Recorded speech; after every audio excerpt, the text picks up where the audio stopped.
You're tuned into the YAAACE Time podcast. Welcome back to the YAAACE Time podcast. Thank you for tuning in again. We're back shooting this live from 45 North Finch at our YAAACE studios. I'm your co-host Zane. I got my guy here with me. Lita, Kailicha's very own. There it is. And in the building today, we are honored. We are honored actually to have him in the building all the time. But on the podcast today, we have Coach Jordan McFarlane, the legend. Wow. Thank you for pulling up. You want to introduce yourself to the people first, Coach? Like Zane just mentioned, Coach Jordan McFarlane. Most of the players call me Coach Mac. Call me whatever you like. But just a sidebar. If you guys notice, the space here is forever evolving, and as we continue to build rich history here, the space will forever be changing. So it's awesome. I feel like I'm in community heaven right now. It shows a lot of our history, and there's a lot more to go. Yeah. But it's beautiful in here. Yeah. And thank you for mentioning that. It like you said, it's evolving. Yeah. We're figuring out what's gonna work and finalize the design on this. Yeah. We have a graffiti artist that's gonna be coming in and blessing our walls too. So we actually have a student from the school who has been doing the paintings that currently are up. That's awesome. And then combo that with some of our old jerseys, and behind me now we have our small ball jersey and our new look jerseys for this year, which we're really excited about. Shout out to Paper Crane for producing those for us based off of our design, of course. Yeah, but that's awesome. But yeah, they came out really great. The kids seem to love them too. Oh yeah. Parents love them, so I'm happy. No, for sure. I'm happy all around. But they're dope. They look good. They look really good. Yeah. Let's get into this. Let's start with your basketball journey, how it began, as a player, because you were a player before you were a coach. So Absolutely. Where'd you start out? So my love for the game started when, actually, my recreational, career, so to speak, it started with ballet. I played ballet and baseball. Shout out to Miss Gabadon, my grade 2-3 teacher. She introduced me to ballet, which was not the most popular recreational activity to do growing up in Jane and Finch. For sure. But I trusted her and I loved her. So I did it, and I think it kind of helped me with my finer motor skills and coordination. It helped me with sports. But then Michael Jordan happened. I can't tell you the day or the program I was watching, but I just discovered Michael Jordan, and he just took over my entire existence. I wanted to be Michael Jordan. I wanted to sound like Michael Jordan. I wanted to walk like Michael Jordan. I wanted to wear his shoes, everything, right? So he is the main reason why I just fell in love with the game. I used to study him, watch how graceful his movements was, and then I started to, connect how gracefully he moved with some of the moves I learned in ballet, right? And as a young kid, like, connecting those dots is, when I think about it now, it's kind of crazy. But so I started playing basketball. But back then, grade 2, grade 3, you're just playing basketball outside. There was no league. Not that I knew of anyway, right? So just continued playing basketball. Then as I got older, got into high school, played through my high school career, was pretty good. But then in my fifth year, or the victory lap year, so to speak, the school asked me if I can coach the girls, because they were out of a teacher coach and there were no community coaches around to coach the girls team, right? So here I am, a fifth year, coaching senior girls. It was a weird dynamic, but through that experience, like, I think I quickly learned I was a better coach. I was better at teaching the game than playing it. I wasn't too shabby, by the way. I was pretty good. Oh, we heard about you. Yeah, we heard about you. I was pretty good, but I fell in love with teaching the game. So my first community center jobs had to do with basketball. I was training kids through a program called Raptor Ball. So in doing so, like, my love for the game continued to develop, and just to build on to that story. 'Cause it's a long story, and I'll try to stick to the short version. But through Raptor Ball, I had, a lot of the community kids from both the north side of Jane and the south side at Oakdale Community Center, and just developing them and training them. And at a young age, those kids knew nothing about turf this, turf that, right?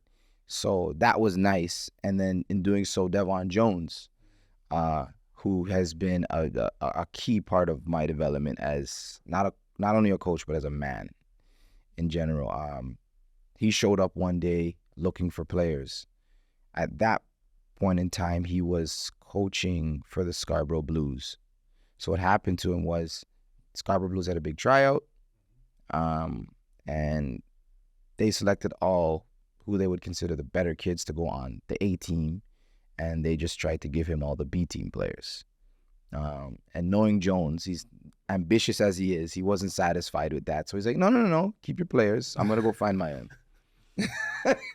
So he was a teacher at Brookview Middle School at the time. So he was already connected with a lot of the youth from this area. So he came to Oakdale and introduced himself. And I was kind of looking at him like, who is this guy? Like, you don't have a kid in the program. Why are you here, right?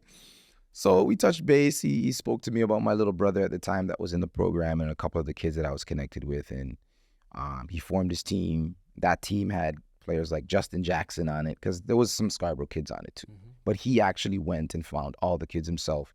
I didn't rely on the tryout. So that team had Justin Jackson on it and Godwin Bohan and, some of our YAAACE alumni today had on that team. And went through that first year. He ended up beating the first Scarborough team and getting close to a provincial championship. Just missed it by a hair.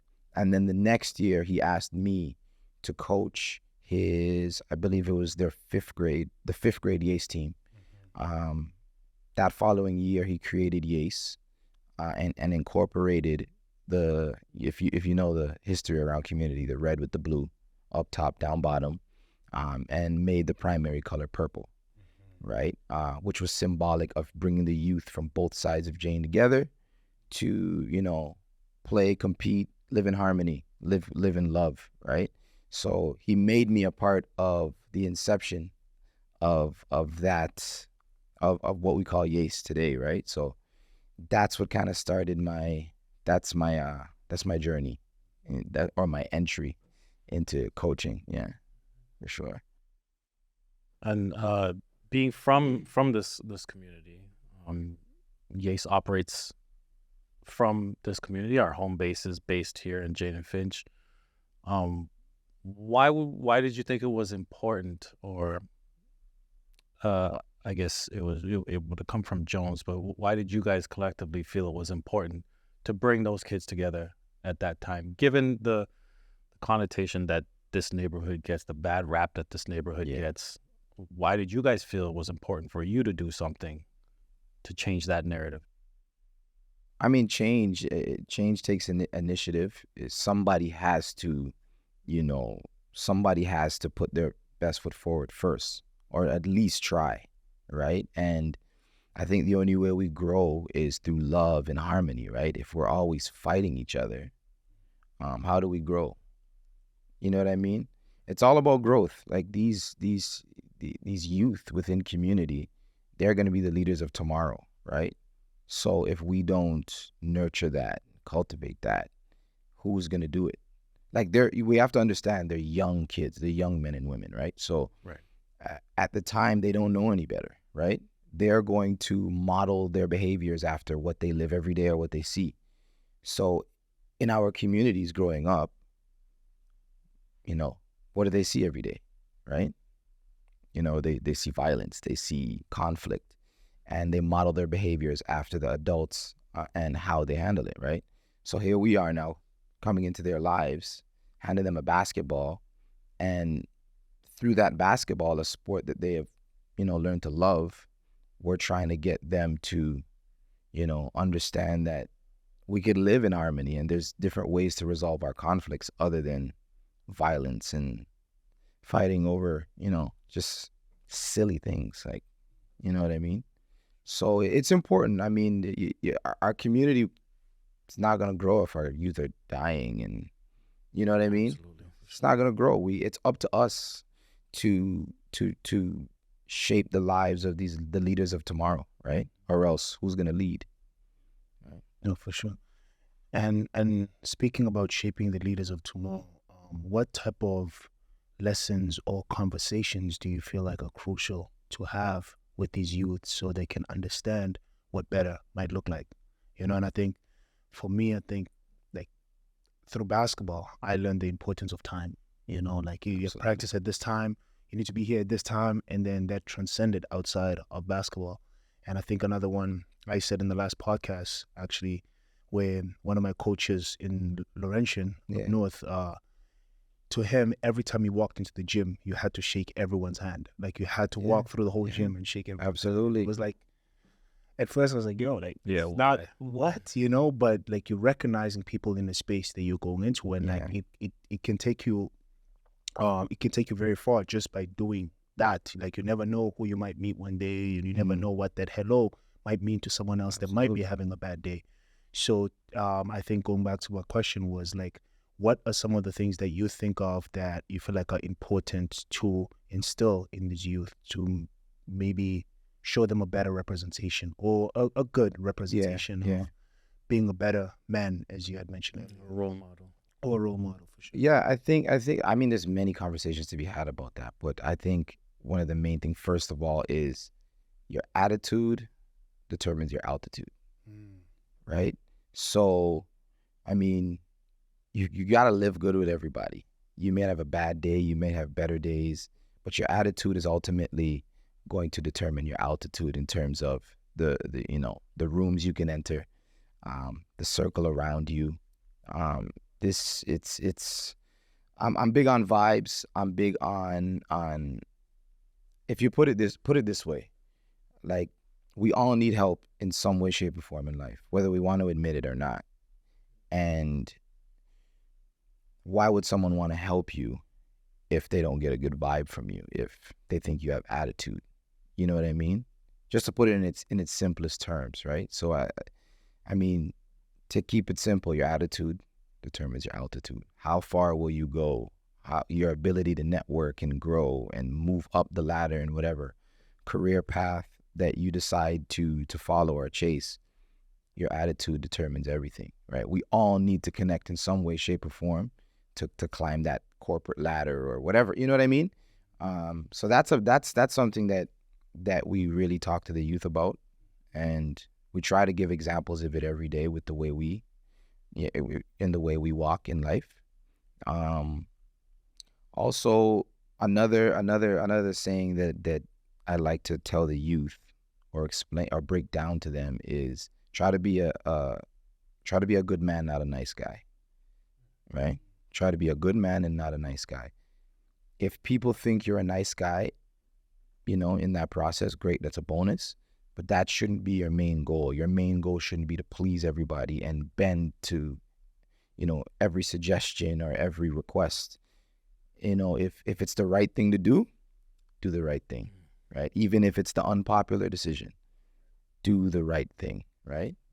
And it may not get you to where you want to go as fast, but it'll help you maintain. It'll help keep you there. Those short-term gains, they don't last long, right? So I always preach, do the right thing, be a good man, not a nice guy. Just a few. I love the altitude, your attitude. Determines your altitude. And, that's a big. Be a man. It's deep. It's tough. Yeah, it's tough. That's deep. So go ahead. Did you have something to say? Because I was going to jump into another question. Oh no, I was going to say, and I didn't come up with these things on my own, right? A man had to teach me this stuff. Yes. Right. You know what I mean? That's what we need to be for our youth. Yeah, it's important to pass down that knowledge too.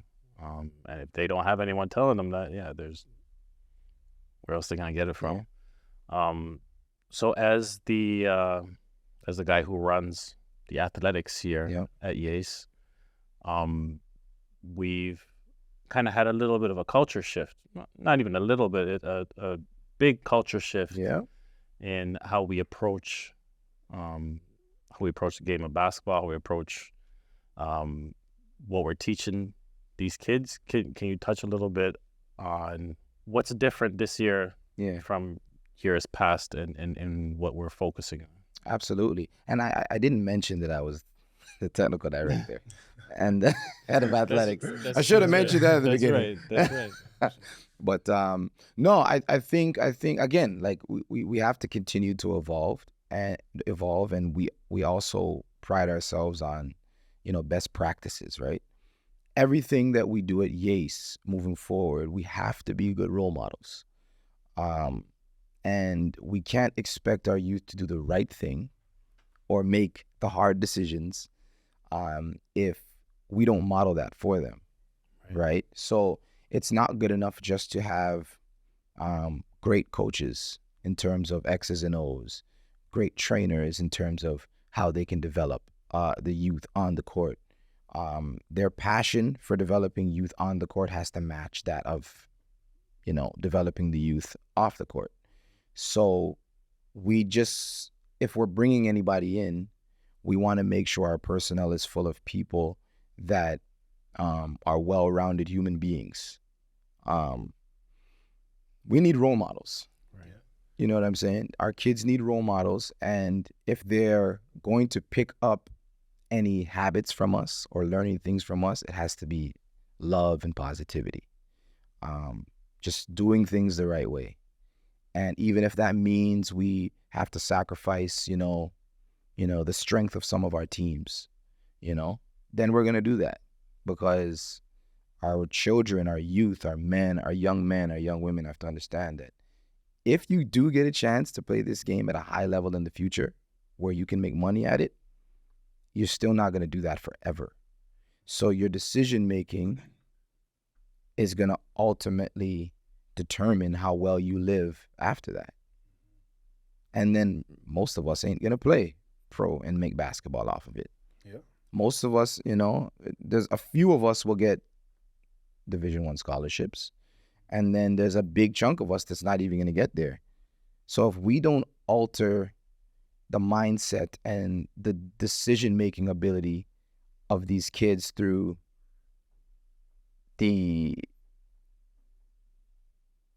role model, that like the models that we set for them, then what are we doing here? YAAACE cannot just be a program that just rolls out the basketball. We are far bigger than that. We've been in this for too long. I like to look at YAAACE as we're the trendsetters. We're always going to continue to evolve, and we're not mad at the next organization if they mimic what we're doing, because it only bodes well for the rest of the city, for the rest of the country, right? So if anyone has a misconception about YAAACE thinking we're just a basketball program, it's not that. If you just want basketball, this is not the place for you. Right. Yeah, cool. Yeah, no, for sure. And I think that I was just thinking about what you had said, and I remember watching a video on Instagram where the coach was saying, when we're just focusing on basketball, we're robbing the kids, because not all of them are going to be the Lebrons of tomorrow, the Kyries of tomorrow, but they are going to be the men of tomorrow. Absolutely. The women of tomorrow. The leaders, yeah. So just feeding that piece, because it'll make them, as I said, like better people when the time comes to be off the court, Absolutely. So no, that's key. That's key. So I think another one I was going to ask too, Coach, was like, as you've been in the industry of coaching for a while now, what's like one lesson you wish you knew a long time ago? Like, were you looking back at it right now, like, wow, I know this now. I wish I knew that when I started, or I wish I knew that when I was coming into the industry, like, what's the one thing that you feel like it would have changed your perspective, or maybe changed the way that you do things today? That's a good question. Are you talking about the game of basketball, or are you talking about the game of life? Like, I think I'll let you choose. I'll give you the freedom to choose. Yeah, because they could go hand in hand, right? Yeah, they for sure. can. Lessons you learn on the court, They they do translate. They do translate. You're right. It's a good question. I would say we're not always competing. I'm not in competition with you all the time. You're not in competition with me all the time. I think a lot of times we have to understand that whether it's a team you're working with or whether you're working, as an individual in a company, whatever, you have to learn to bring energy and not take it away. Right? You got to give the energy. If everybody's giving, then automatically you're going to receive, right? It's going to come back to you if everybody's giving, right? Makes sense. So when you're in a team concept like a basketball team, you can't come in with personal agendas. Oh, I got to average 20 points. I got to do this or else I'm not going to get that. You're going to get the attention either way you look at it if you pour into others, because they're going to give back. If you got a team full of guys that are just pouring into each other, that's an unstoppable team, and everybody will eat. And I think that's the same for life, right? If we're in a business together or we run an organization together, you scratch my back, I scratch your back, so to speak. We gotta bring the energy, keep on bringing the energy, and we'll all be successful. So I think that's something that I did learn, because growing up, I just thought, oh man, look at this stardom. Like with the way marketing is nowadays, even back then, they market that one superstar, and you grow up believing that I've got to be that. Yeah. I've got to be that. Well, in all honesty, like I can't be LeBron James. Like I'm not 6'9". I couldn't be Michael Jordan. I'm not. I'm not 6'7". So I got to find other ways and understand that even those guys, people poured into them. They had to be a part of a team that believed in what they could do, and they played their role, right? And, not everybody is the superstar, but you could be a star in your role, So I think that was very important growing up, Coaching grew me up a lot. It really did. Like and this is cliche, but I always say, like, if I knew as much as I knew now back then when I was playing the game, oh man, I would be counting down my days to retirement right now. Yeah. You just see that, like, from a basketball standpoint now, like even when I watch basketball now, I love the Toronto Raptors, I love Golden State Warriors, I love a lot of teams, but I follow my favorite teams, and I don't watch the game to see who wins anymore. I watch the game to see the different angles on the court, how, they attack the screen and roll, how coaches game plan for, screen and roll coverages, how do they guard dribble handoffs, how many times did they score from the high post, what's the percentage of threes that they're hitting from the corner. It's just in my brain now. I can't watch it the same way. Yeah, 100%. Sometimes I'm at home and I don't know, there'll be a big play, there's a big dunk, and my kids, we're all sitting in the living room and they'll go crazy. Oh, he dunked on him. And I'm like, shh. I'm trying to break that down. I'm trying to process what just happened. Yeah. What happened that led to that dunk? Right. That's where my mind is, right? Yeah. So sometimes I'm a bit of a Debbie Downer at home because I'm analyzing the game, but that's just the way I process it now, right? Yeah. And no, for sure. And you can't unsee it. Like you can't go back to watching it the exact same way. I was talking to Zay, and I think we're talking about it yesterday.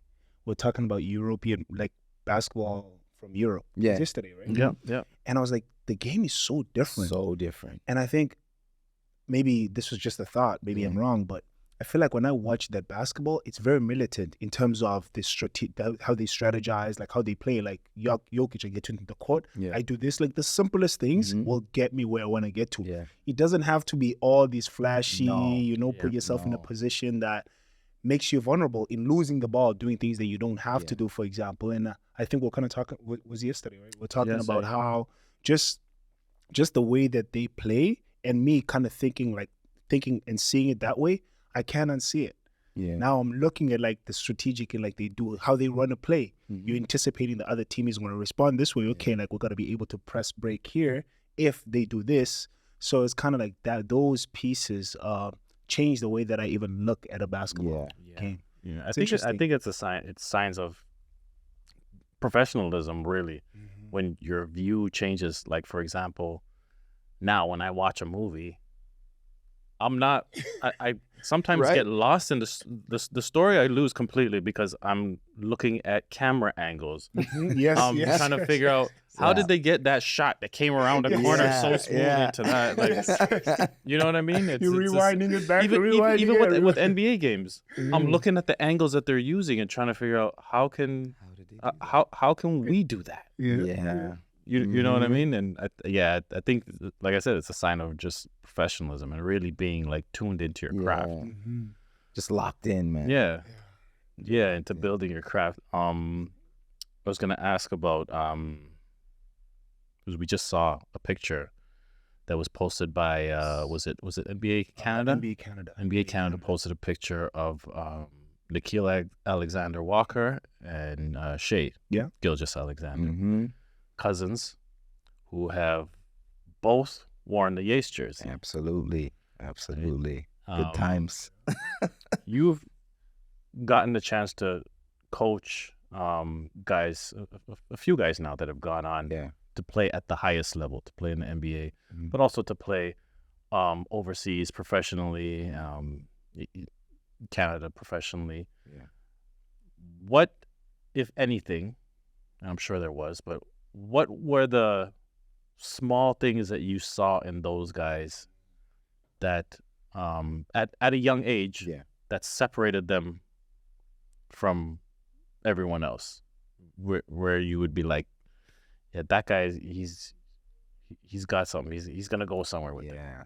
Shai and Nickeil were special in a sense. Like, you couldn't see it in terms of their physical stature, their physicality, their athleticism. If you just looked at them, you wouldn't see it when they were young, right? But they were just gym rats. They were students of the game before they even knew what that was. Like, kick him, especially Nickeil, you'd have to like drag him out of the gym. He never wanted to leave. That was his sanctuary. He just always wanted to be in the gym. Shai was a lot like that too. But Nickeil was kind of like, early on, was on like another level. He never wanted to leave the gym. They both were really good teammates, very coachable at a young age. And what was insane was how they could use both of their hands. Like, I'm talking about grade 3, left, right. Sometimes you see these guys in practice shooting with their left. They're right-handed, but they just had this natural ability to use both hands. So at a young age, they were menaces in terms of trying to guard them, because you couldn't strategize. I mean, there's barely any strategy happening at that age for grade 3s and grade 4s anyway. Right. But if you did try to plan for them, you couldn't. Like, they're going left, they're going right, and you just have to take your guess which way they're going. And I think they both have carried that work ethic into their pro careers, and that's why they're having so much success. And kudos to them, man. Love those two. We got to talk. I got to give them a call and catch up, man. I haven't spoken to them. Did you find that they went at each other a lot, like in practice? Oh yeah, ultimate competitors. Going at each other. Like, just an unwavering ability to just compete. They always, and not just with each other. They just wanted to be the best in the gym. Even if they weren't, you could just tell, like, they just wanted to be the best. Always competed, and they got down on themselves a lot, right? They got down on themselves and they made mistakes, but they're kids, right? No one wants to lose. No one wants to make a mistake. But you could just see that was going to translate into passion, and it was just, it was really good to see, especially me being such a young coach. I had never coached rep before. I didn't know that there was passion in kids that young. So it was very interesting to see. And then the other thing was so interesting is those kids used to look at me like I was like basketball god, right? Because I would come in the gym and I'm putting it through my legs, schooling them, you know what I mean? And now, shoot, I would probably have to pay to play them one-on-one now. At what stage do you think it was that they kind of overtook you? Like, how old were they around when that game of one-on-one after practice just became something that you maybe didn't want to do anymore? Well, I could speak specifically about Nickeil because I know Shai went on to play with you play and stuff like that. So I didn't really get a chance to be around him coaching wise long term. But Nickeil, I think it was when was it? Because I was a young guy too, so I'm not gonna sell myself short and say it was a couple of years after. But it was probably like when he was on the Canada Elite 16U team. Okay. And he always wanted to come up and play with the 17s, and just watching him just tear everybody up. And he was a bit of a late bloomer, to tell you the truth. But just his ability to use right, left, and his physicality increased. And then he went on to play in the States. I think he played for was it Hamilton Heights.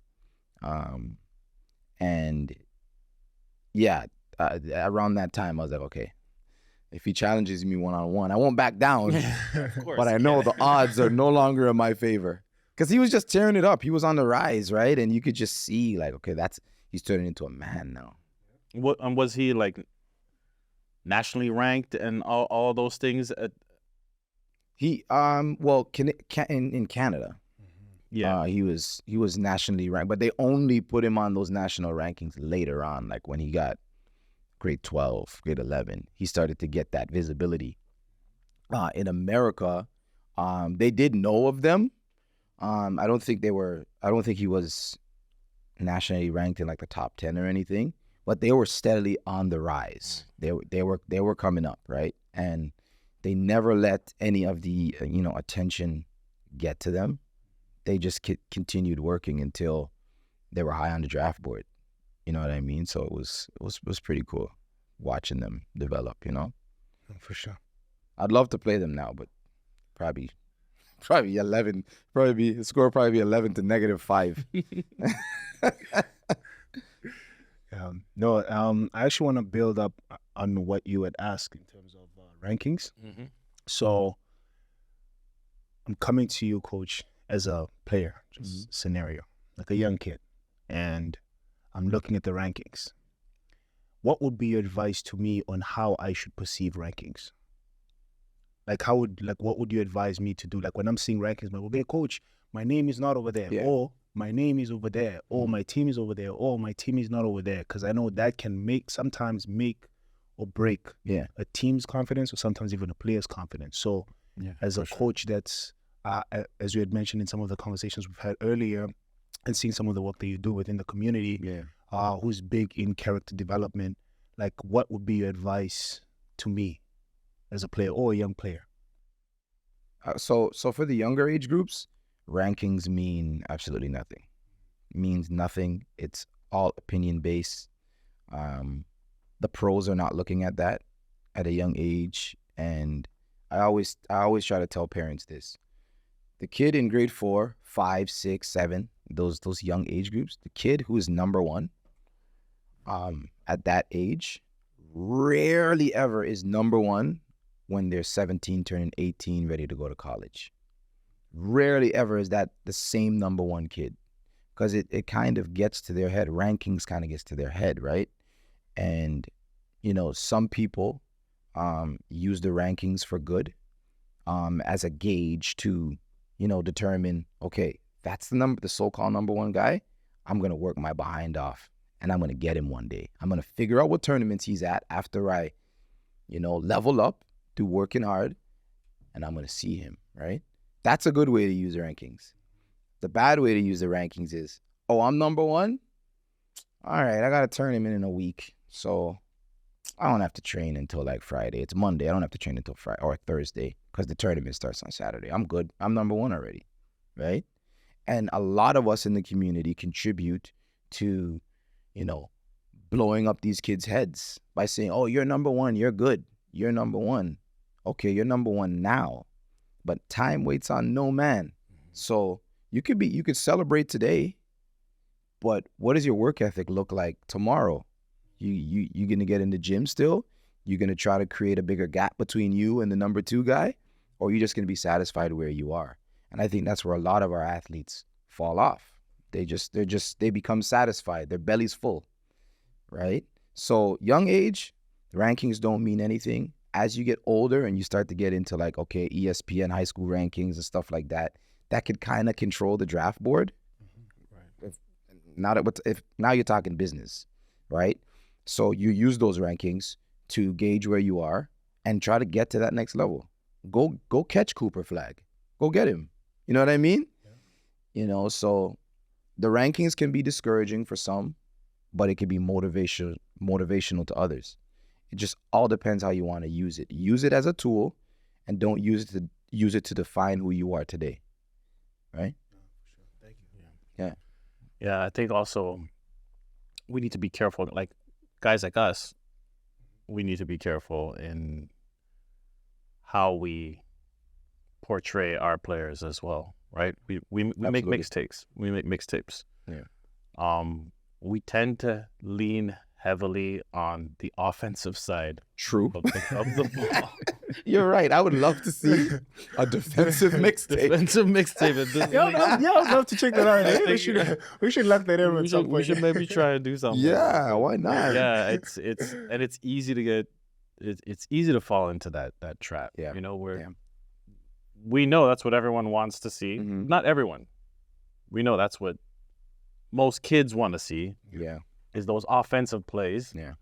And only really want to see big blocks, or nobody wants to see steals and Yeah. in a mixtape. But Mhm. I think it's important to highlight that kind of stuff as well. I would love to do a defensive Mixtape. Yeah. Yeah. See how it does. No, because that would culture doing the little things. For sure. Yeah. And we all know in basketball, like it's the little things that wins you the meaningful games, right? It's not the guy like that dunk, that 360 windmill you do on the fast break. It's still 2 points. Yeah. Right. What about the kid that continuously dives on the ball or takes charges Yeah. or you know what I mean? Like talks on defense. That guy won you the game. Yeah. It's just the guy who makes the last shot that gets all the glory. But what about the guy that actually did all the dirty work? What about Draymond Green? You know what I mean? Like, as crazy as he seems, he does all that dirty work for Yeah. Steph Curry to be Steph Curry, right? So I agree 100%. We need to start highlighting that side of the ball because it's not only scorers, like, because you score the ball, you're the best. That's interesting. We should make a defensive mixtape.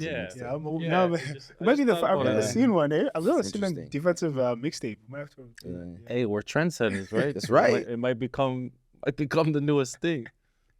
That's right. Defensive mixtape.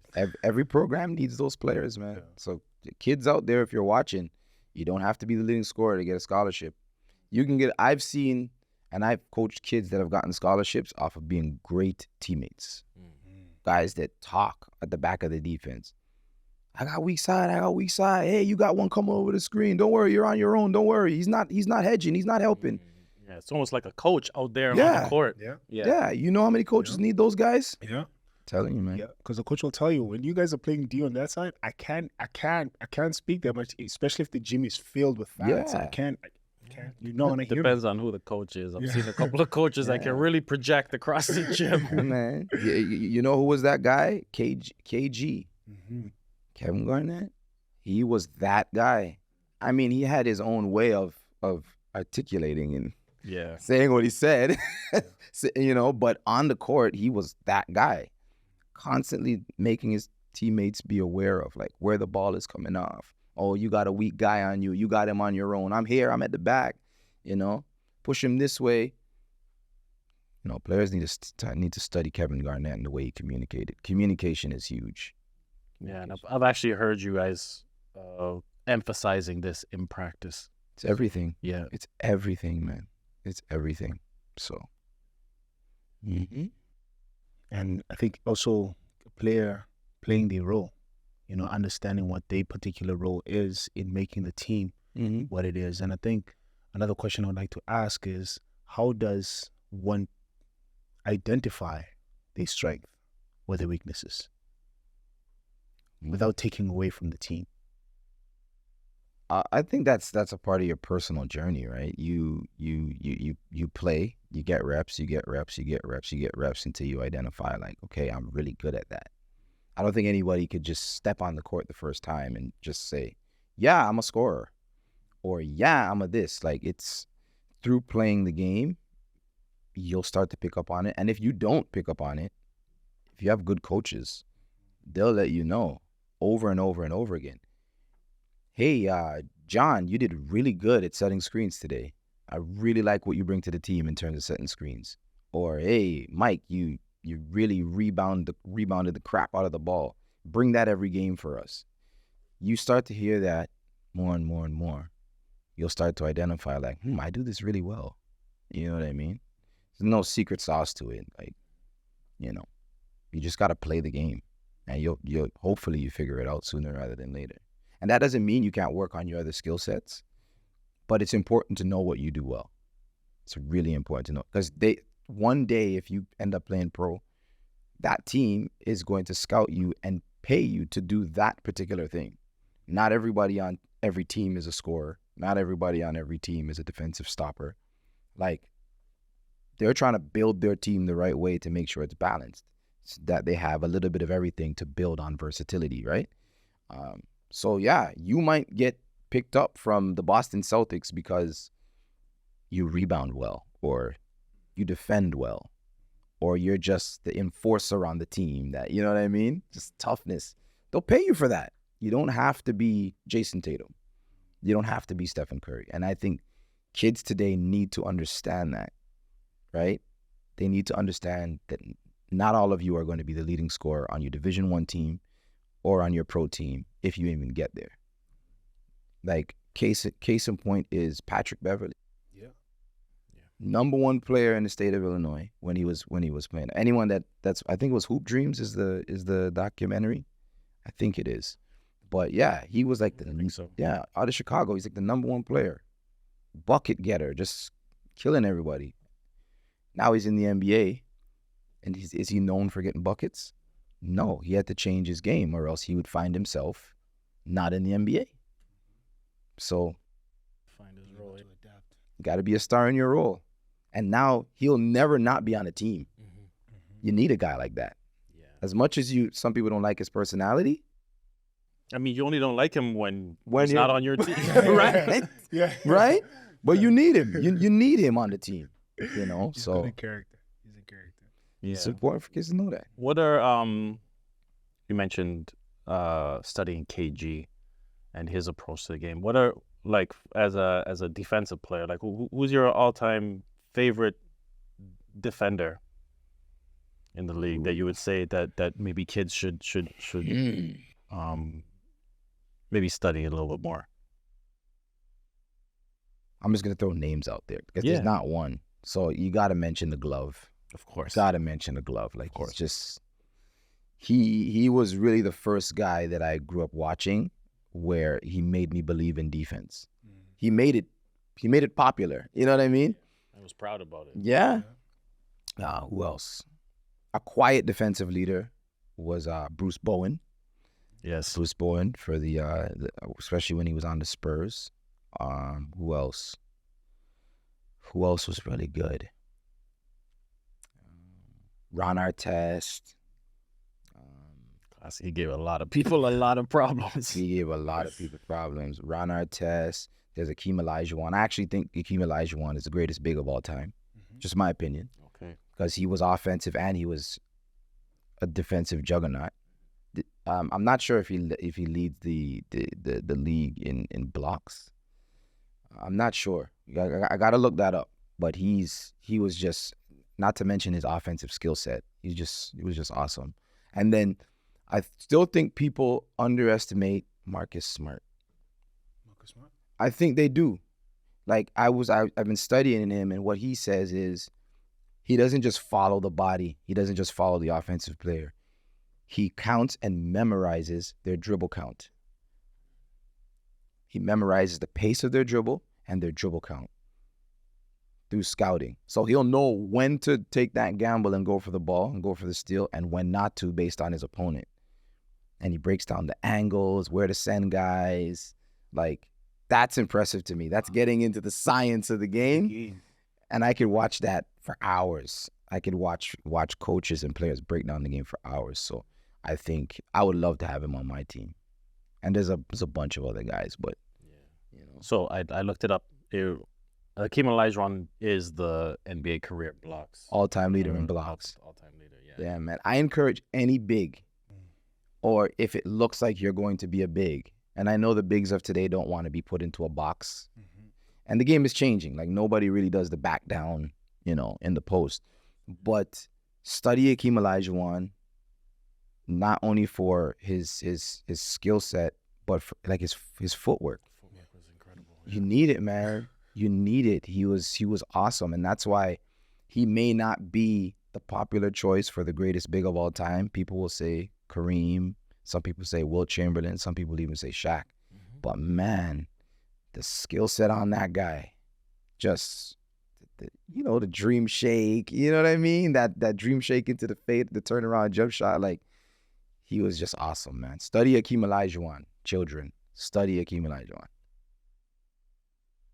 Yeah, definitely some memorable moments with Akeem, and yeah, that dream shake was crazy. But in terms of his footwork, you mentioned his footwork being a big part of his game and how he was able to dominate. You also mentioned that you started with ballet and how that helped you. I know Marcus Audie was a player of yours that was a super high flyer. I don't know if you had another player that could fly like Marcus Audie, but I know that he also played volleyball as well, right? And that's where he learned how to jump. So, what sports outside of basketball would you encourage serious ballers to the up and coming ballers to get into that would help with what they do on the court? I know soccer is a big one also with the footwork thing, that as Akeem Olajuwon used to play soccer, right? Yeah. Joel Embiid also, a lot of those African guys played soccer. But what are some other maybe lesser known sports that you feel like can help with your basketball development as well? So I would say any sport that encourages you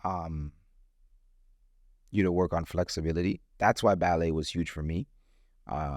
Flexibility in the hips, and it just allows you to move more fluently, and it makes you stronger. Basketball is a stop and go sport, right? So there's certain muscle groups that you gotta work on to play the game at its highest level. So ballet really stimulated flexibility, and that's huge. I think everyone underestimates how the more flexible you are, the more fluid the body moves, right? So, and the less injuries you get moving forward, right? Volleyball is another one. Teaches you how to jump. It teaches you how to time the jump, you know, how to get to your highest peak. And it teaches you balance and stability, because every move in volleyball, you're on two, you know what I mean? And you're in a squat position. So that's huge for sports. Soccer, I think, is a really good entry-level sport for youth basketball. Like, it not only does it, you know, culture footwork, but it also teaches young kids the concept of competition. You know what I mean? That ball is moving, you're chasing it, you're trying to put it in the net. Yeah, without even explaining the rules of soccer, you can kind of pick it up. Yeah. Really quickly. And team play as well, because no one's going coast to coast on the soccer field, right? You have to pass the ball. That's right.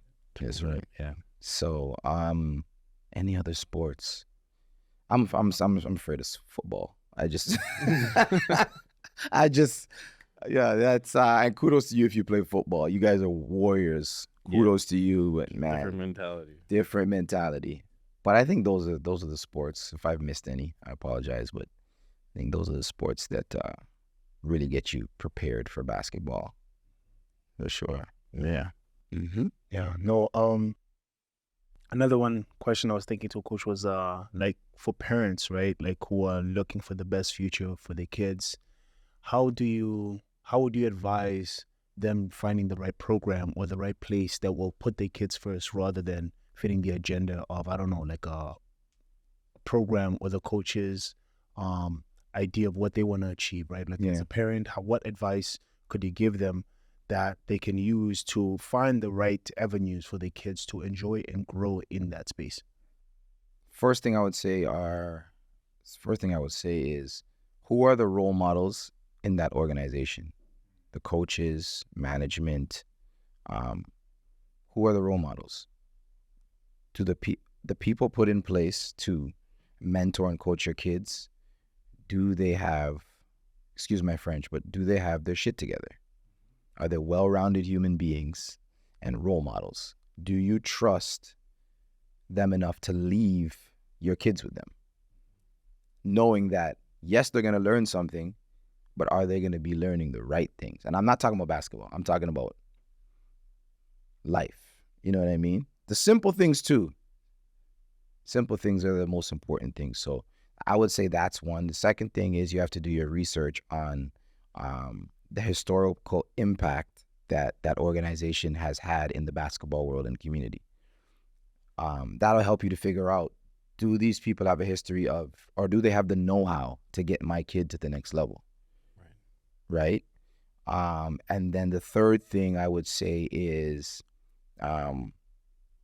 does that org have a plan or an athletic pathway for your kid to continue to climb up the ladder? What is the plan? Is it just, all right, let's create an organization, join a couple leagues, practice and play games, with no vision of what these kids will be when they turn 17, 18, 19? Is it that, or is it, okay, we're building this program from the ground up and we're going to create a framework that will help guide not only the players, but the parents through this complicated process that we call elite basketball? You know what I mean? There has to be a pathway. Parents, families need to be able to see, okay, this is possible, because if my kid goes from, and I'll just reference our program, small ball, which is entry level, right, to the rep teams, to our elite prep school circuits, which, involve Inspire Academy and other prep schools around the GTA and in the States. And then are the coaches connected to NC2A, Division 1, Division 2, youth sports programs?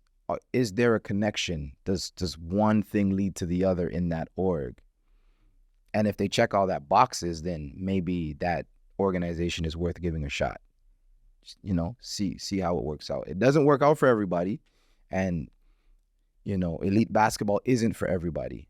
But give it a shot, do your homework, and see if it works. And if it doesn't, move on, right? Thank you. Yeah. Segues nicely actually into the next question, which is the framework that you put in place over here at YAAACE. We start as young as, was it 4 years old? I think we even got some 3-year-olds in the gym. Yeah. Some young hoopers. Yeah, and you also are the head coach of the Inspire Academy team. Can you just tell us a little bit more about that? It's a high school program. Can you tell us a little bit more about that and how that operates? Yeah. Over here. So Inspire Academy is it's a high school program. Essentially, it's a prep school program in which the athletes in the program have access to basically unlimited gym time, access to some of the best coaches and mentors. They essentially get to strength train 5 days a week. They get individual skill training 5 days a week, and they get practice 5 days a week. And then in terms of competition, we play against the best competition in the GTA and in Canada. And we also travel to the States and and play against some of the best competition in North America. We do that because we want to make sure that, especially in our communities, that we open the eyes of these kids to say, you know, we want them to see that there's life beyond the neighborhood.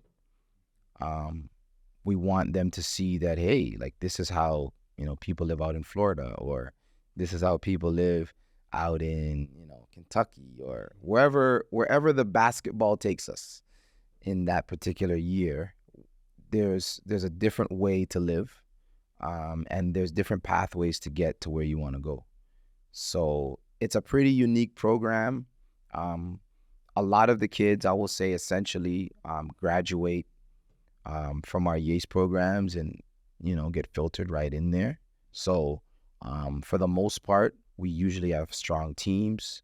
And when I say strong teams, I'm not necessarily talking about winning and losing. I'm talking about high character kids that are here for a reason, that love the game and are learning, right? So today's failure doesn't mean you're not going to see tomorrow's success. And that's what we're trying to teach these kids, right? Sometimes you got to get slapped up a little bit and go through the struggle in order to see success at the end of the road, right? So, no, it's a pretty unique program, and I definitely look forward to its continued success in the future. We have a lot of young hoopers that are coming up. Like you said, there's like, we got 4-year-olds coming in the gym with supreme confidence. Like, they're already in the league, and I'm like, where did this kid get this confidence? But it's awesome to see. So it's awesome. I mean, I would suggest, like, anybody that is interested in looking for, interested in introducing their kids to a program, come and check out our YAAACE small ball program. It is awesome. We have some of the best young staff leading it. Yes, we do. And it's tremendous development, and it's a fun time for the kids. We want to make sure that we don't take the fun out of it. Like, it still has to be fun for the kids, you know. And hopefully through that you stick with us and you climb the ladder and you play for me one day. Inspire Academy. No, 100%. Yeah. Well, okay. So also on that, you, at least I believe, I've known you for a little bit now, and I believe your coaching talents are worthy of the next level. What are your aspirations going forward? Would you like to see yourself on a D1 bench or on an NBA bench at some point? Is that in your future? Absolutely. I grew up watching the game on both levels, you know, college and NBA, and I've always envisioned myself on that bench. Well, first as a kid, I envisioned myself playing, right? But then that shifted. My focus and my passions shifted to coaching. I would love to. But first and foremost, my priority is to help elevate YAAACE to a point where we are, how do I say this? I want to elevate YAAACE to the point where we're just supporting all these youth and helping a lot of them, you know, achieve their goals and achieve their dreams. I want to get it to a point where we're a well-oiled machine, to the point where, yeah, I can take off and go join a Division I bench and be like, you know, everything's going to be okay because we got the systems down, you know, we everybody knows what to do, and everybody is a star in their role. You know what I mean? So I would love it. Ultimately, I think the highlight of my career or the peak of my career would be to be on an NBA bench. There's not too many Canadians that get a chance to be on a bench or even head coach a pro team. So if I'm able to do that eventually, that would be awesome. I would also love to help coach for my country. You know what I mean? I'm a Canadian. You know what I mean? So born and raised, and I'm proud of it. So I would love, this is a shameless plug for the national team. I would love to help coach. So however I can get involved with that, I'm ready. I'm ready to do it. And I think in that case, we can help more of our kids, right? We need more Canadians in these positions, you know, to help elevate our kids. There has been a large influx of Canadian talent being inserted into the NC2A, into the NBA, and that needs to be a growing trend. So the more of us that get in there to coach at these levels, the more we can, you know, draw for that kid that no one would probably notice. But we know who they are. Yeah. We know where to find them, right? Yeah, definitely. So yeah, that is definitely a goal of mine, for sure. Okay, so my last question. Mm-hmm. The gap between the talent level of the Canadian kids and the American kids. Do you see that gap getting smaller, and do you see it flipping at one point where the better talent is now coming from Canada? Yeah, that's an interesting question because, short answer is I definitely see the gap is getting smaller. Right. We are closing the gap at such a rapid rate right now that I think even some of the Americans, and even having some conversations with some American coaches, they're like, "Wow, man, y'all got a basketball hotbed over there, man. Y'all got any tournaments you can come to, and yada yada yada." So most of them recognize it. I don't think we've eclipsed them. We haven't eclipsed them, but we're getting there. And I think what has kind of I don't want to say it's slowed down the process, but what hasn't allowed us to eclipse them is the fact that our top players are still leaving to go to the States during high school to play over there because of the perception that, yeah, they're going to play against, you know, higher level talent if they go over there instead of staying here. And I think that is changing with, you know, leagues like the OSBA and the Premier League and leagues like that. It is changing. So a lot of kids are staying home, but we still have, you know, I would say the chosen few that still go across. So once we get to a point where the world is saying, no, you guys, your basketball over there is great. You don't really need to go over there because we're going to come over there and see you guys anyway. Yeah. Then we can talk about, all right, you know what? You know, the culture's shifting and we're probably going to eclipse, you know, the U.S. Because I'll tell you this, just watching international basketball, yes, the U.S. is always the perennial powerhouse and they usually win. But what has allowed all the other countries to stay in contention with them, like they're not killing everybody. Well, this year's, I think, was it the 16U team? Yeah, it was pretty bad. Yeah. But so I'm not talking about that. Let's take that out of the equation. Let's try another files. But overall, like the men's game, the U.S. team, and they'll argue that, you know, they didn't send their best team out there. But I think what affected the U.S. team was the style of play. The style of play was drive, kick, like 0.5 seconds with the ball. If you don't have a shot, you don't have a pass, you go. You know what I mean? And I think the USA more relies on their raw talent, their ability to create a shot for themselves and yada, yada, yada, right? And that doesn't necessarily work as good when you go and you play international ball. So I think that's where we catch up. The concept of pace and space and using all your teammates to create better driving angles and open shots. I think that's where we catch up, you know, we have a tremendous talent here. Yeah. But I think that part of the game is what will allow us to catch up. So every, you know, whether it's the FIBA games or the Olympics, like you're going to start to see that not only Canada, but the other countries will make more competitive games out of playing the United States for sure. But we're there, man. We're there. We're there, especially at the youth level. Mm-hmm. Another misconception is that you have to go to the States and play basketball because every team you play in the States It's just they're superior teams.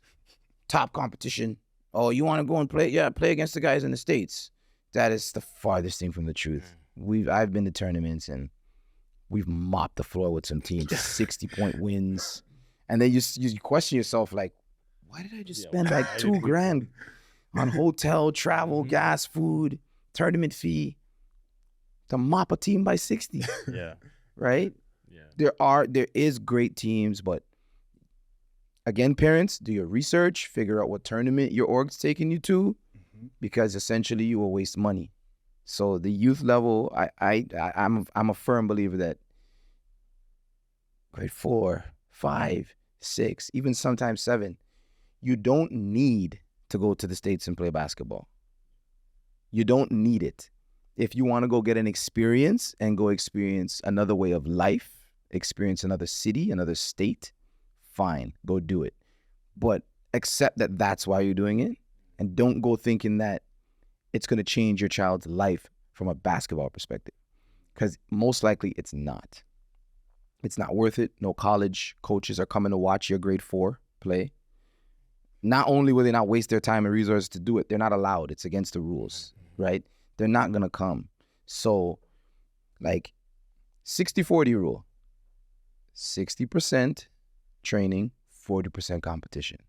Your kids don't need to be overworked by playing in a shitload of games in Canada and then have a shitload of games in the US. No, prepare your kids for when they get to high school, for when it really matters, when they're looking for that U Sports look, or when they're looking for that Division I scholarship. Because that's what we're all in it for. None of us want to pay for our children's school. None of us want to go into student loan debt.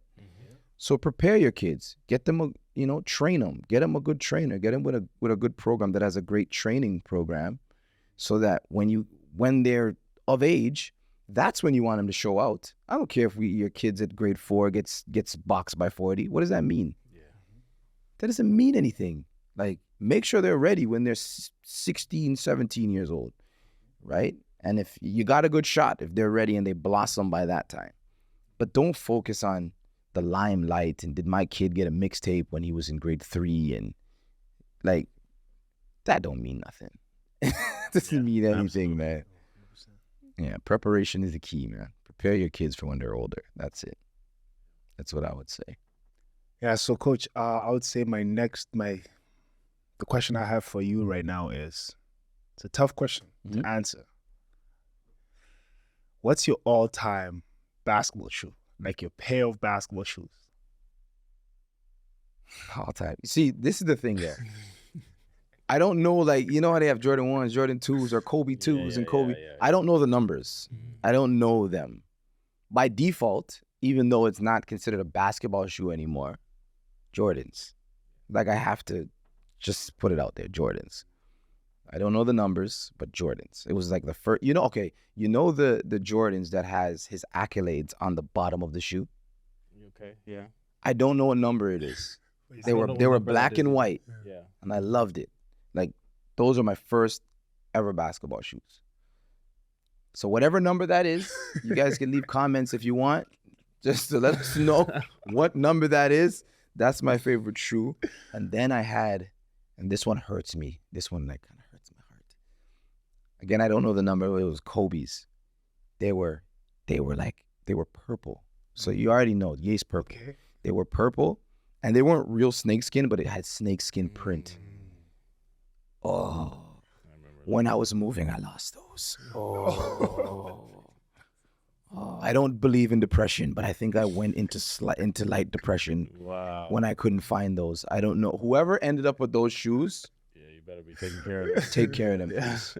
Or bring them back to the sender. Yeah. Yeah. Bring them back. Bring them back to the sender. YAAACE Studios. Bring them back. 45 North Finch. Bring them back. What else is there? And then, what my favorite player in today's game right now is Curry.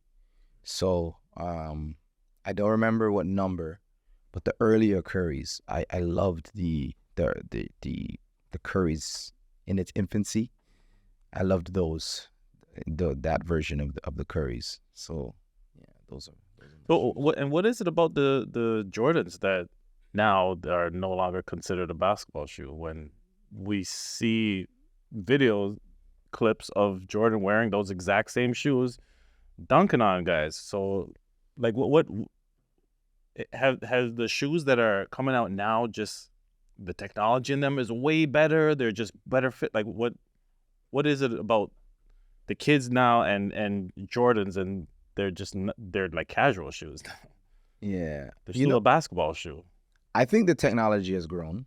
So although the aesthetics of the Jordans, it's just a clean look, I don't think it offers the same amount of support like technology in terms of like support for basketball. But I also think it's a culture thing, right? I think Jordans have now become like the Maybach, the G-Wagon of shoes, right? How dare you put that on your feet to run up and down? You know what I mean? Like, how dare you? You know what I mean? I think that's what it's become now, right?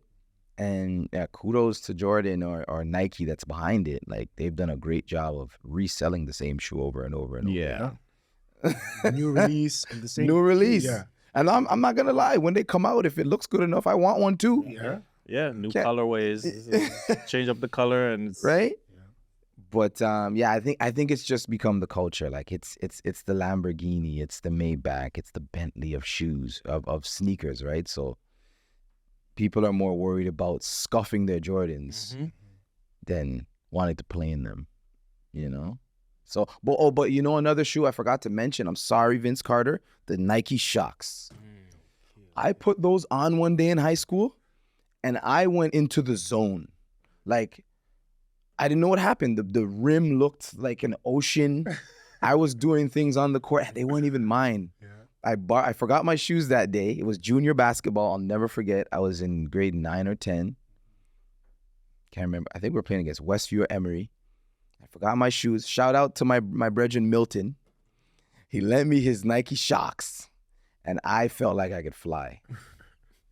Those are like right up there with the selected shoe. Shox, yeah, the Nike Shox. original joints. The original joints when the Shox were silver and oh man. You felt like Mike, you know the movie Like Mike? Yes. Yeah. Yes.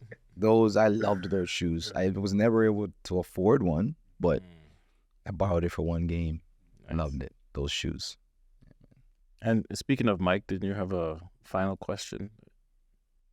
I think I have an idea of his answer. I do, but We all know. You know, we all know. definitely ask But maybe he'll give us something really insightful this time. Yeah, on a reason, another reason we haven't. And heard. maybe we'll hear another analogy because they keep coming. They keep coming. So, Coach, $1 million question: who's the GOAT? That's a question. That's the question. NBA, we're at the goat farm. We're the GOAT farm. We have Who's to your GOAT? identify the GOAT. Michael Jordan. Michael Jordan. Without a doubt, Michael Jordan. I think Michael Jordan, like, he's on another planet. He's not, no one is close to him. Like, it's I think the fact that there's debates is an insult to Michael Jordan and the basketball gods, because he's up there somewhere with the basketball gods on a planet we haven't discovered. Let me play devil's advocate there, Coach. Okay. But LeBron is breaking all these records. Kudos to him. Kudos to him. He also just recently broke the record for the most minutes played in NBA history. So that plays a key factor. Although no normal human being can break all these records. So I want to give him his props. For sure. Playing as long as he has, he is not normal. But he's played the longest. So if you're that great, put it this way, like him coming out of high school, I was concerned. I was concerned because I was like, uh-oh. Like the buzz he got coming out of high school, I thought he was the one. I thought this guy is going to eclipse Michael Jordan. And that made me happy but sad at the same time.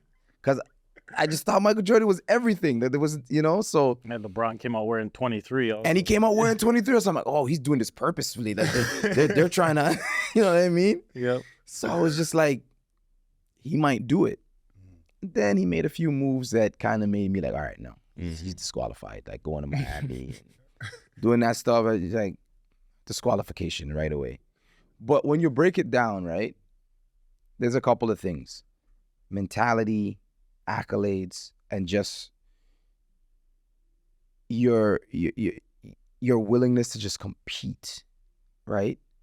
I think legacy and what your legacy looks like is a big part of determining who the GOAT is.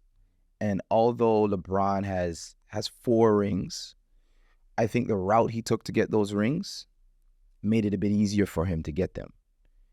I think struggle and grind and sticking with it, all things that we preach here when we're coaching youth basketball, is a part of your legacy. And the fact that Michael Jordan stayed, and he had rough times. When he came into the NBA, that Bulls team was horrible. Yep. And he lost and lost and lost and lost until he did get some help. I'm not saying he didn't, because nobody can win a championship by himself. Thank you, Scottie Pippen. You know what I mean? Mm-hmm. He did get some help, but he stayed. He stayed with his team. He worked and worked and worked and worked and worked. And he was the definition of a good man and not a nice guy. You know, so he just matches all my principles. Like I'm not saying all of his actions that he used to try to get his guys to play at a championship level. I'm not saying all of them are excusable, because, you know, the stories of him getting into fights, it's not good. We don't want to condone violence. But he willed those guys into being Hall of Famers. Yeah. Like, he literally did it, right? So I just think his ability, his legacy is just better. It's a story of perseverance, hard work, determination. Like, what he did, I would love to see more kids do, or more youth that are growing into young men and women. Stick with it. Don't give up. Don't run away from the problem. Face it head on and conquer, and then go try to conquer something else. Yeah. You know what I mean? I love that. Not to mention, the best player, you walk into a gym. You guys walk into a gym. YMCA, wherever it is, LA Fitness, right? High level run going on. You want to identify who the best player is, and you see the best player in the gym on offense, without the numbers, without the stats. And that same guy is the best player in the gym on defense. Mm-hmm. Who is the best player in the gym? And that's what Michael Jordan was. Yeah. You know what I mean? So, without going over accolades, without going over numbers and the analytics, like, he is just the best player. He's just the best player. I can't argue that. Yeah, I'm not gonna argue that. The iconic Jordan sign. Not to mention, he went up to space and conquered the Monstars. Yep. Yep. You're like, he's the guy, man. He's the guy. Shout out to LeBron, though. Like, you're awesome. You're awesome. But yeah, that's my GOAT. That's amazing. That's amazing. Look, I mean, we could do this all day. Yeah. We could do this all day, and this podcast could never end. But I mean, unfortunately, we do have to bring it to an end. We got to do this again sometime. Yes, most definitely. It's great having you on. Thank you again for coming on and sharing your knowledge with us, sharing your story. Yeah, we appreciate you. Is there anything else you wanted to add to that? No, just again, thanks for coming through, Coach. And I enjoy the conversation, and for you to bring value to the viewers is key. So I appreciate you. Yeah, I appreciate being on, man. Every time I walk into the studio, I want to jump behind this mic. So thanks for having me on. I'm glad you guys see me as a worthy guest, and definitely. You know, anytime I can hop back on and talk about anything. For sure. Say the word. We'll do that. So yeah, check out our YAAACE teams. Follow our YAAACE teams. We play in Hoop City. We play in the CYBL. We have our Great Force playing OVLX. And also our Inspired team, because that is also a part of YAAACE. So our schedules are available. Come check out our teams. Right. If you want to get in touch with any of us here, YAAACE.com is a good place to start, or on our socials, Instagram, Twitter, X. We're all over the place. Thank you for tuning in. This has been another episode of the YAAACE Time podcast. We'll see you guys next time. Sir.